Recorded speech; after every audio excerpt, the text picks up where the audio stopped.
Hi, I'm Robin Ganzert, and I'm back with more Humane Heroes storytelling time. And I'm here with my puppies. You hear them barking. This is Mr. Darcy. Hi, Mr. Darcy. Daisy's here too, and we're so excited because we have 2 more chapters of American Humane's project with Chicken Soup for the Soul to read together. This is Humane Heroes Volume 1. So are you ready? We are already on Chapter 7. I can't believe it. It's gone by so quickly, hasn't it? Chapter 7. Not so scary sharks. Are you scared of a shark? I think sharks are really important creatures. Let's learn more about them together, shall we? When Allison heard that her class was going to SeaWorld on a field trip, she was so excited. She had been there before with her parents and she had many favorite animals. She loved watching the dolphins, like this dolphin behind me. I love this dolphin here. It's baby dolphin Robin, by the way. She loved watching the dolphins, and they seemed just as curious about her through the window of their pool. The penguins were so cute in their icy home, and it was so fun to see how different they were in and out of the water. They waddled around in a funny way in the snow, and when they jumped in the water, they swam as they were graceful, like ballerinas. Have you ever seen a penguin swim? They're just so beautiful the way they swim, so gorgeous.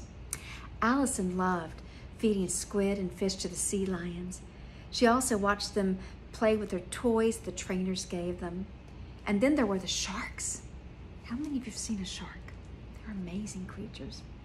Allison always thought they were kind of cool, but they weren't her favorite. Maybe she'd seen too many movies, right?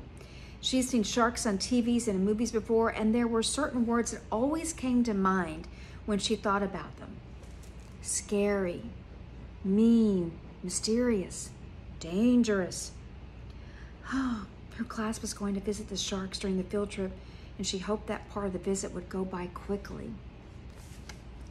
On the way to the sharks, the class visited the Explorer's Reef, where they saw coral reefs and beautiful, colorful fish. They learned how SeaWorld is helping protect fish and habitats. Then it was time to meet the sharks. Allison was surprised about how excited she was. The guide was explaining amazing facts about sharks, and Allison started to understand them better. Now she found herself thinking about different words for sharks. Awesome, important, beautiful, and facts that made them hard not to love them once she got to know them. Most people immediately think of teeth when they think about sharks. But while looking at the rows of teeth may be impressive, there's so much more to the story. Sharks rely on their teeth for hunting and eating their prey. Each species of sharks has a different shaped tooth depending on their diet. Some sharks, like the great white shark, have teeth that are broad and serrated like a knife. These sharks tend to eat larger prey that they need to tear into pieces. Some sharks, like sand tiger sharks, have long and sharp teeth that they use like a fork, which is how they catch smaller fish. Because of their strong biting force, they often lose teeth while feeding. Some sharks can lose and replace up to 30,000 teeth in their lifetime. Can you imagine? 30,000, that's an awesome fact. Sharks are thought of as scavengers of the sea. This means that sharks tend to look for prey that is sick or injured.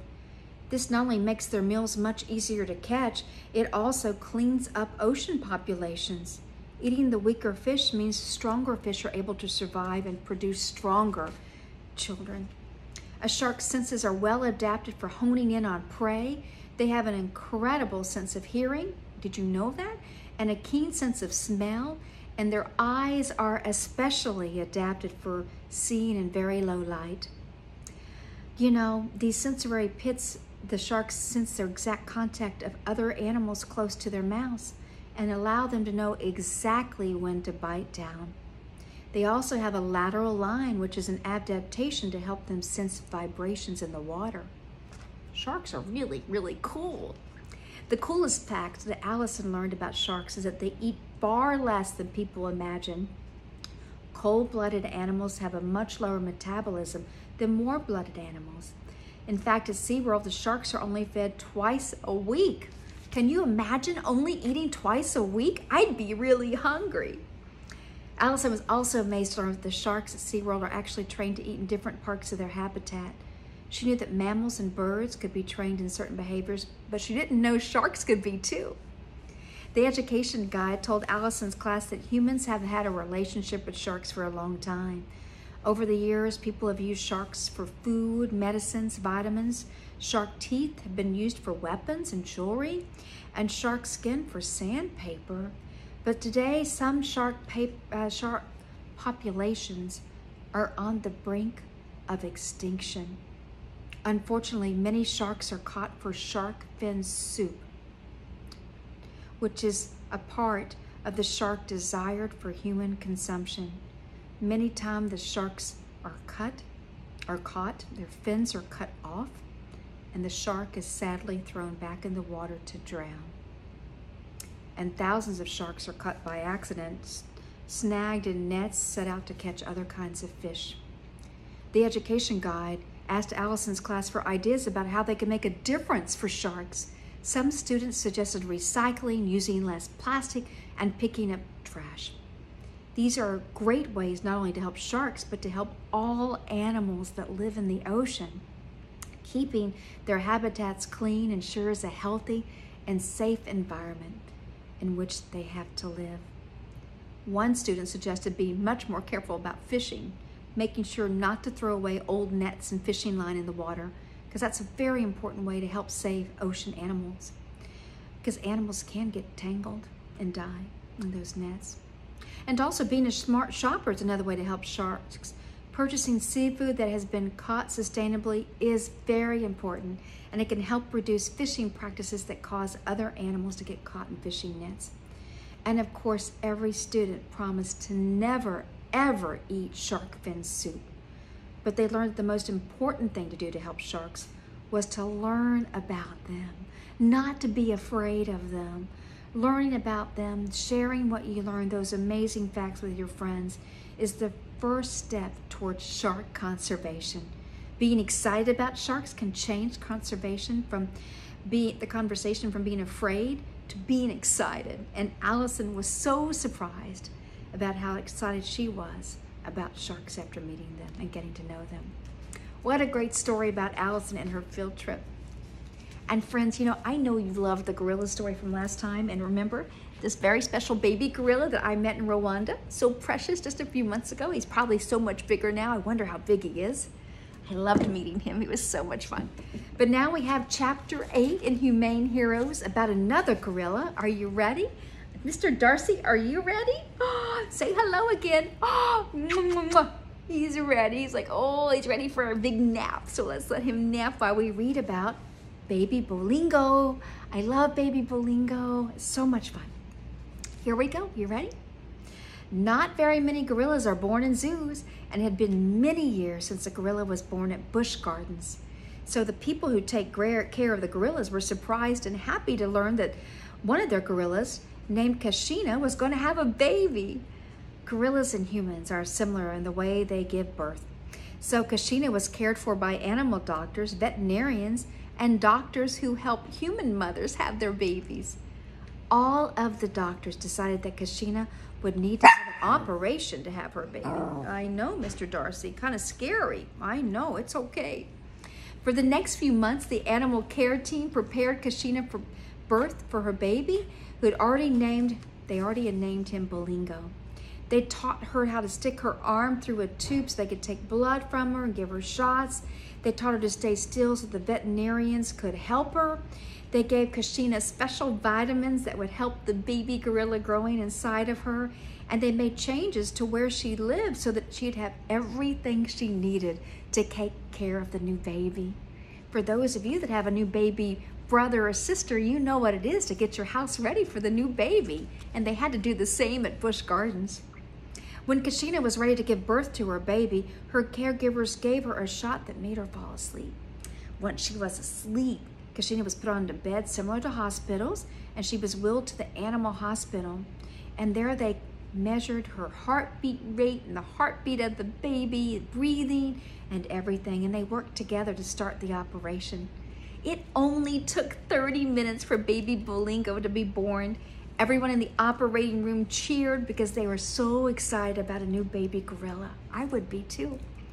While one team was taking care of Belingo, the other team was finished the surgery on Kashina. They made sure she was healthy, a healthy mom, and they moved her back to where she lived so she could wake up and recover. A few hours later, Kashina was awake and resting in her home, but Belingo was still in the hospital. The doctors wanted to make sure he was a strong and healthy baby. Gorilla babies are really tiny. Did you know that? Belingo only weighed 4 pounds. 4 pounds, which is smaller than most human babies. He would need his mom to do everything for him, just like a human baby. But first, his mother needed to recover from her operation, so the animal care team took care of baby Belingo until Kashina was feeling better. Belingo's care team fed him every few hours from a bottle. They woke him, he wore a cap to keep his head warm, just like a human baby. Even though Kashina couldn't take care of Belingo yet, it was very important that they get to know each other. The morning